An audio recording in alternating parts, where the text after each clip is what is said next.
we must first create organizations where happiness is possible. Okay? Now let me just elaborate very quickly before I go any further on that word happy, because it gets me into some trouble.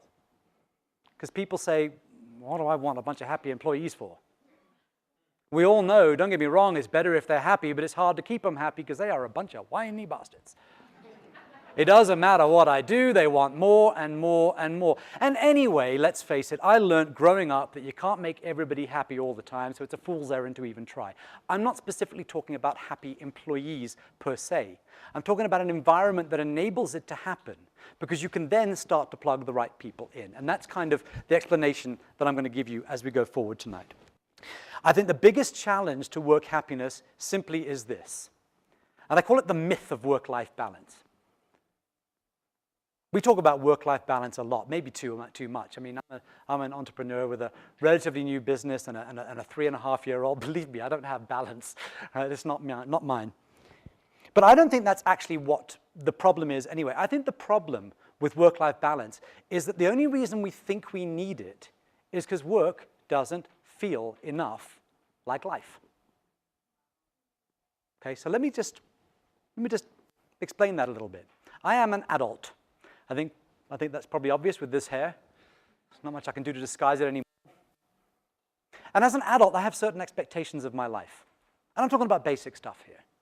I have an expectation, first of all, that my opinion is going to be valued in my household. I don't always have the dominant voice, but it's almost always asked for on something, consulted on. And sometimes my voice is the dominant one. I get to pick who comes into my house and who stays there. You know, not my mother-in-law, clearly. I mean, I don't have much to say about that. Those of you who are giggling, you know what I'm talking about. But I have a voice in that. That is an important thing. I take care of the bills. Nobody asks me if they're done. My wife says she just doesn't even ask the question. It just gets done. There's trust. It gets taken care of.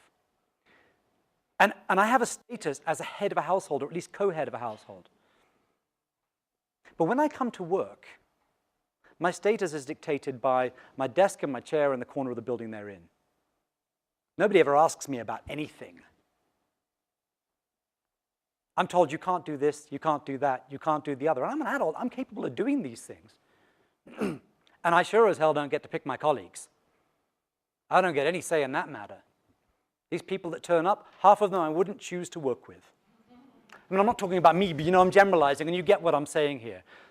All those children in a sandpit. We are looking for, out of our employees, we are looking for out of our organizations, we're looking for engagement, we're looking for loyalty, we're looking for performance, we're looking for all of those sorts of things.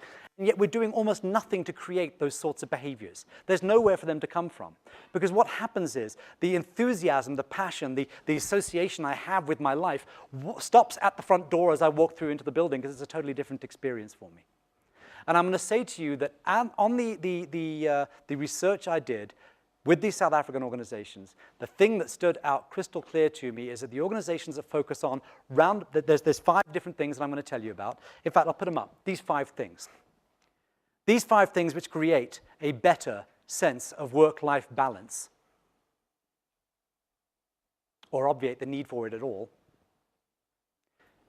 These are the companies that are creating great engagement. Okay, we'll go through them one by one. A willingness to extend trust, a taste for adult thinking. This is all my terminology. It may not mean it, but we'll explain it. A lack of emphasis on hierarchy, respect for the two-way street, and values that are supported. 5 things. Not all of these organizations are getting all of them right. Some of them aren't even working on all of them. But companies that are doing nothing about any of these, I'm pretty certain are going to struggle. Companies that are focused on getting these things right, I'm pretty certain have a better job of creating engagement.